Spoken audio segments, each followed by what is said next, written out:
চট্টগ্রাম। আচ্ছা, এটি সত্যি কথা বলতে আমাদের যে আমরা এটি ইতিমধ্যে তদন্ত করেছি, এই তদন্তের মাধ্যমে কিন্তু দেখেছি আপনি কুমিল্লা বিশ্ববিদ্যালয়ের কথা বলেন না,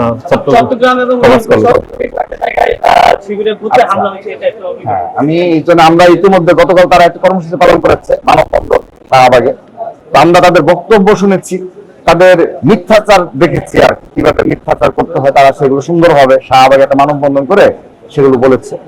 তো আমরা তদন্ত করে দেখেছি, হ্যাঁ সেখানে অবশ্যই আপনার এই যখন জেনারেল স্টুডেন্টদের ভর্তি পরীক্ষা উপলক্ষে সেখানে ছাত্র দল এবং অপর সংগঠন বলেন জেনারেল স্টুডেন্ট সবাই ছিল, সেখানে একটি ঘটনা ঘটেছে।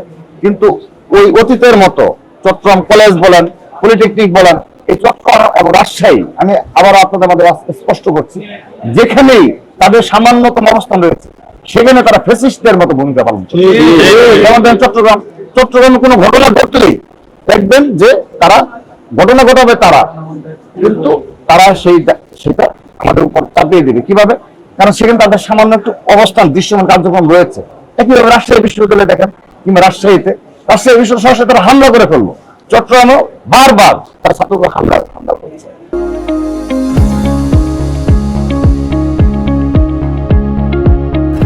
তো তারা যেভাবে এই বলছে যে আমাদের ছাত্রদল শিবিরের উপর হামলা করেছে, এটি একটা মিথ্যাচার।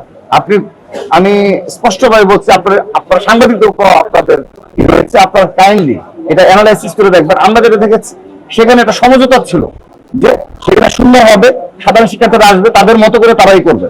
কিন্তু ফজরের নামাজ পড়ে, ফজরের নামাজের পর থেকেই এখানে তারা ঐক্যবদ্ধভাবে যেন একটা অন্য পরিস্থিতি সৃষ্টি হয়, সেই পরিস্থিতি সৃষ্টি করেছে।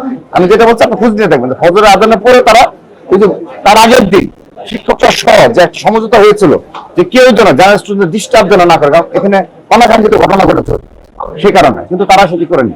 তারা ইচ্ছাকৃত ভাবে সেখানে আরো যেন মব ক্রিয়েট হয় কিংবা যেন একটা সাংঘর্ষিক পরিস্থিতি সৃষ্টি হয়, সেটা তারাই তৈরি করেছে। ধন্যবাদ জানাচ্ছি। আর তার চেয়ে আরেকটি রাষ্ট্রীয় কথা বলি, আমরা তাদের প্রতি আশা রাখবো যে হুমকি দামকির যেন রাজনীতি যেন না, তাদের যেখানে একটু অবস্থান রয়েছে সেটি দিয়ে যেন তারা বাংলাদেশের প্রতিশ্রুতি না করে। আমরা জানি বিগত 15.5 বছরে কার কি ভূমিকা ছিল কিংবা কার সংগঠনের কি অবস্থা এটি আমরা জানি। তো সে কারণে দয়া করে কেউ, আমি অপর যে সংগঠন রয়েছে তাদেরকে আহ্বান জানাবো, হুমকি দিবেন না, হুমকি না দেওয়ার জন্য এবং হুমকি প্রদর্শনমূলক রাজনীতি চালু করার না জন্য অনুরোধ জানাচ্ছি। ধন্যবাদ।